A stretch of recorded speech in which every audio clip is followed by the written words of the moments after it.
హైదరాబాద్ లోని దుర్గం చెరువును పర్యాటక కేంద్రంగా తీర్చిదిద్దామన్నారు ఐటీ పురపాలక శాఖ మంత్రి కేటీఆర్. చెరువు అభివృద్ధి కోసం జీహెచ్ఎంసీ టీఎస్ఐఐసీ నుంచి నిధులు మంజూరు చేస్తామని ప్రకటించారు. రోడ్ నెంబర్ 45 నుండి దుర్గం చెరువు మీదుగా ఇనార్బిటల్ మాల్ వరకు 184 కోట్లతో రోడ్ కమ్ బ్రిడ్జ్ నిర్మాణం చేపడబోతున్నామని తెలిపారు. మరో 20 కోట్లతో దుర్గం చెరువు చుట్టూ వాకింగ్ ట్రాక్, సైక్లింగ్ ట్రాక్ ఏర్పాటు చేస్తామన్నారు కేటీఆర్.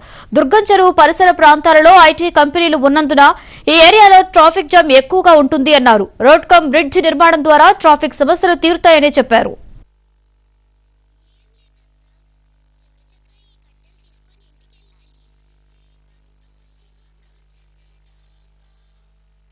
ముఖ్యంగా దుర్గం చెరువు మరి ఈ రోజు ఎక్కడైతే విపరీతంగా ఐటీ కొత్తగా డెవలప్ అవుతా ఉందో ఈ ప్రాంతంలో ట్రాఫిక్ సమస్య కూడా తీవ్రంగానే ఉంది. ఎందుకంటే అటు రోడ్ నెంబర్ 45 ని ఇటు ఈ రోడ్డు కలుపుతూ ఒక డైరెక్ట్ గా సస్పెన్షన్ బ్రిడ్జ్ ఒక 184 కోట్లతో నిర్మించాలని ఒక నిర్ణయం తీసుకున్నాం. ఈ రోజు ఉత్తర్వులు కూడా ఇస్తాము.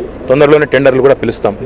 ఈ బ్రిడ్జ్ ని దాదాపుగా 1 కిలోమీటర్ పైగా ఉండే రోడ్ కమ్ బ్రిడ్జ్ ఇది ఒక బ్యూటిఫుల్ సస్పెన్షన్ బ్రిడ్జ్ గా దీన్ని చేయాలని నిర్ణయం తీసుకున్నాము. దీన్ని జీహెచ్ఎంసీ అదే రకంగా తెలంగాణ ఐఐసి ఇద్దరు కలిసి సంయుక్తంగా దీన్ని ఖర్చు పెట్టబోతా ఉన్నాం. దీంతో పాటుగా దుర్గం చెరువు చుట్టూ కూడా ఇక్కడ ఉన్న గుర్రపు డెక్క తీసివేయడంతో పాటుగా ఆ లేక్ ని మంచి పర్యాటక క్షేత్రంగా మలచడానికి దాని చుట్టూ ఒక వాకింగ్ ట్రాక్, ఒక సైక్లింగ్ ట్రాక్, అదే రకంగా పర్యాటకులకు అదే రకంగా ఇక్కడి ప్రాంతంలో నివసిస్తున్న ప్రజలకు ఆహ్లాదకరమైన వాతావరణాన్ని, ఒక యాంఫీ థియేటర్ ని ఇంకా చుట్టుపక్కల మంచి డెవలప్మెంట్ ను కూడా చేయాలని కూడా అనుకుంటా ఉన్నాం. ముఖ్యంగా ఈ నెల 28న తెలంగాణ రాష్ట్ర భారీ